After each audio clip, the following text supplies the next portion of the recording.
Hi, welcome to show money talkies. ఈరోజు ఈ ప్రకృతి మధ్యలో ఒక చిన్న ఒక ఒక చిన్న సినిమాగా వచ్చి పెద్ద సినిమాల పేరు తెచ్చుకున్నటువంటి ఒక సినిమా రివ్యూ ఇవ్వాలనుకుంటున్నా. అదే హనుమాన్ సినిమా గురించి చెప్పాలంటే చాలా చాలా అద్భుతంగా తీశారన్నమాట. మొత్తం ఒక ప్రకృతిమయం, ఒక చిన్న మారుమూల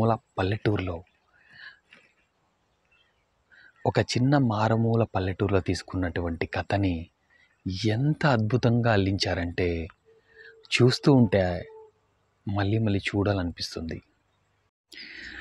మొదటగా చెప్పాలంటే హనుమాన్ మన ఇండియన్ కల్చర్ని, ఆదిపురుష్ అంత సినిమాని అన్ని కోట్లు పెట్టి ఖర్చు పెట్టినా కానీ రానటువంటి క్వాలిటీని ఎంత అద్భుతంగా అతి తక్కువ బడ్జెట్లో చూపించారంటే అదే మొదట హైలైట్ అనిపించింది. ప్రతి ఒక్కరికి నచ్చేసింది. ఎంతోమందికి ఆ సినిమా మీద ఒక మంచి అభిప్రాయం వచ్చిందనమాట. ఎందుకో తెలుసా? ఒక్కటి, మన సంస్కృతిని ఎక్కడ ఇమేజ్ డ్యామేజ్ చేయకుండా నార్మల్ ఒక కొత్త హీరోతో 2 సినిమాలు 3 సినిమాలు చేసినటువంటి ఒక కొత్త హీరోతో, ఒక నార్మల్ హీరోతో ఈ రేంజ్ కథని రూపొందించి చూసినటువంటి ఆడియన్స్ సై అనేలా అనిపించుకోవడం ఉంది కదా, అదే మొదట గొప్ప విషయం అని చెప్పుకోవాలి. మొదటగా చెప్పుకుంటే హీరో ఒక నార్మల్గా ఆ సినిమాలో ఒక దొంగ క్యారెక్టర్గా ఎంట్రీ అయ్యి లాస్ట్కి ఒక హనుమాన్ లాగా, అంటే ఒక మనం చూసే ఉంటాం హాలీవుడ్లో ఎన్నో సినిమాలు, ఒక స్పైడర్ మ్యాన్ ఇలాంటి క్యారెక్టర్ని చేయడం అనేది చాలా అద్భుతమైన గొప్ప విషయం అని చెప్పుకోవాలి. అలాగే తర్వాత చూసుకుంటే అక్క క్యారెక్టర్ చేసినటువంటి రాధికా శరత్ కుమార్ కూతురైనటువంటి వరలక్ష్మి అద్భుతంగా తన క్యారెక్టర్లో ఇమిడిపోయారనమాట.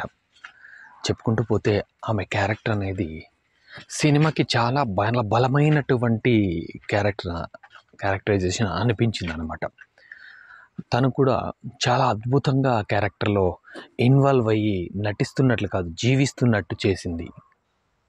ఇది సెకండ్ సినిమాకున్న అతిపెద్ద బలం అన్నమాట. ఇలా ఇంకోటి కథపరంగా చూసుకుంటూ పోతే డైరెక్టర్ చాలా అద్భుతంగా కథను తీశాడు. అది అందరికీ అర్థమైపోతుంది. సినిమా చూసిన తక్షణం ప్రతి ఒక్కరికి అర్థమయ్యేటటువంటి విషయం. చాలా అద్భుతంగా కథని స్క్రీన్ ప్లే చేశాడని తెలిసిపోతుంది. అతిగా విఎఫ్ఎక్స్ కావాలి అనుకోకుండా ఎంత కావాలి, దానికి ఏమైతే అవసరమో అంతే విఎఫ్ఎక్స్తో ఒక చిన్న సెట్, భారీగా అనిపించే చిన్న సెట్స్తో చాలా అద్భుతంగా కథను రూపొందించాడండి. ఈ కథను కూడా నార్మల్గా తీసుకెళ్తూ ఆఖరికి టాప్కి తీసుకెళ్ళిపోయాడు అనమాట. ఆడియన్స్ నేను బాగా చూస్తున్నారు. నార్మల్గా సినిమా చూస్తున్నటువంటి ప్రేక్షకులు స్టార్టింగ్లో ఆఖరికి వెళ్ళేసరికి జై శ్రీరామ్ అని జోరుగా అరవటం, వాళ్ళ ఎక్సైట్మెంట్, థ్రిల్లింగ్ అనేది వాళ్ళకి చాలా అద్భుతంగా అనిపించేసింది. ఆ క్లైమాక్స్ సీన్లో ఇది చాలా బలంగా ఆ నినాదం అనేది చాలా బలంగా మారుమ్రోగింది థియేటర్లో నేను చూసినటువంటి షోలో. ఇలాగా బడ్జెట్ ఎంత అనేదానికంటే కథ ఎలా ఉంది, కథలో కథనం ఎలా ఉంది, ఆర్టిస్టులు ఎలా చేశారు, కొత్త వాళ్ళ పాత వాళ్ళ అనేది పక్కన పెడితే బాగా చేసేటటువంటి ఆర్టిస్టులు ఉన్నారా లేదా, అద్భుతంగా సినిమా వచ్చిందా లేదా అనేది మన ఆడియన్స్కి కావాలని అనిపిస్తుంది. మనం ఎన్ని కోట్లతో సినిమా చేశామన్న దానికంటే కావాలి, లేదని చెప్పాల. కొన్ని సినిమాలకి కోట్లు పెడితేనే, ఇప్పుడు సలార్ మూవీ లాంటి సినిమాలకైతే కోట్లు లేనిదే అలాంటి యాక్షన్ సీక్వెన్సెస్, అలాంటి సెట్లు, భారీ యుద్ధాలను చూపించాలంటే అది మామూలుగా అంత ఈజీ కాదు. బాహుబలి లాంటి యుద్ధాలంతా చూపించాలంటే అంత ఈజీ కాదు, డబ్బులు కావాలి. కానీ చిన్న సినిమాలో కూడా చేయొచ్చు, చిన్న సినిమా కూడా ఒక మంచి సినిమాల, ఒక అద్భుతమైన పాన్ ఇండియా సినిమాల ప్రతి ఒక్కరూ ఆదరించేలా చేయొచ్చు అనేదాన్ని నిరూపించారు హనుమాన్ టీం అని ఈ విషయం మాత్రం ఖచ్చితంగా చెప్పచ్చు.